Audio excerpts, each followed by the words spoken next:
So what if that nagging feeling of self-doubt, you know the one? It creeps in right before a big presentation or a tough decision. What if it isn't actually a weakness? What if it's a sign of something way more powerful? Okay, let's dive into this because it's a fascinating idea. We all know that feeling, right? That little voice in your head that whispers, "Are you sure you know what you're doing?" It can feel like a total anchor, just weighing you down, stopping you from taking risks, or even just sharing your ideas. But what if we've been looking at it all wrong? I mean, think about it. From the first day of school to the latest corporate training seminar, the message is always the same and it's relentless. Be confident. You've got to act confident, speak with confidence, project confidence. It's sold to us as the absolute golden ticket to success in, well, pretty much every part of life.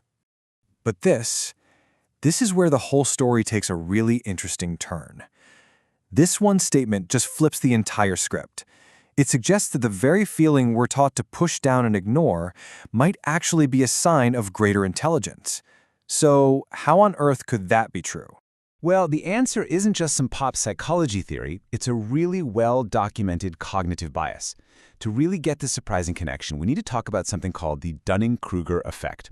It basically explains why we're all kind of terrible at judging ourselves accurately. And here's the central paradox of the Dunning-Kruger effect. To know how good you are at something, you actually need the skills you might be lacking in the first place. It's a catch-22. This means people with low ability don't just do a poor job, they also don't have the expertise to even see their own shortcomings. You can really see the two sides of this coin play out so clearly.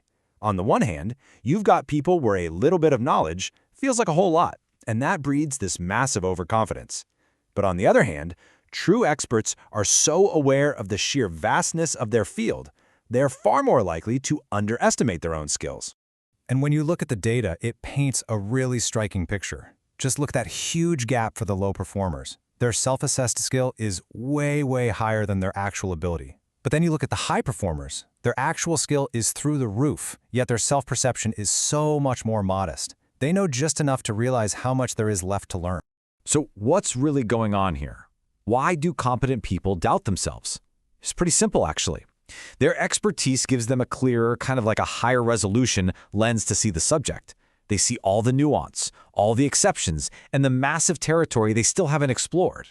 So in that light, their self-doubt isn't a flaw at all. It's a direct byproduct of their intelligence. Okay, so we get the science, but what does this actually mean for us, in our day-to-day lives? This is where we shift from just understanding the theory to actually putting it into practice. It's time to totally reframe that feeling of doubt. This right here is the crucial reframe. That feeling isn't insecurity, it's what we call intellectual humility. It's the mark of someone who's curious enough to question their own assumptions. Now, let's be super clear. This is not about having crippling anxiety. There's a huge difference between a healthy doubt that fuels learning and a destructive inner critic that just paralyzes you. We're talking about the good kind here. And the best part is, you can actively cultivate this. First, make "I don't know" one of the most powerful and respected phrases in your vocabulary. Seriously. Second, don't just wait for feedback to come to you. Go hunt for it. Ask people, "Hey, what could I have done better?" And third, never ever lose that drive to learn. Staying curious is the real engine of intellectual humility. And that's really the big takeaway. At the end of the day, true, lasting confidence isn't born from the illusion that you know everything. No way. It's born from the quiet wisdom of knowing your own limits. And being excited by them, that's not a weakness. It's the very foundation of intelligence. So I'll leave you with this one final thought. The next time you feel that little pang of doubt about something, just pause for a second. Instead of seeing it as a stop sign, what if you saw it as a signpost pointing you toward a much deeper level of understanding? So I'll ask you, what are you smart enough to doubt today?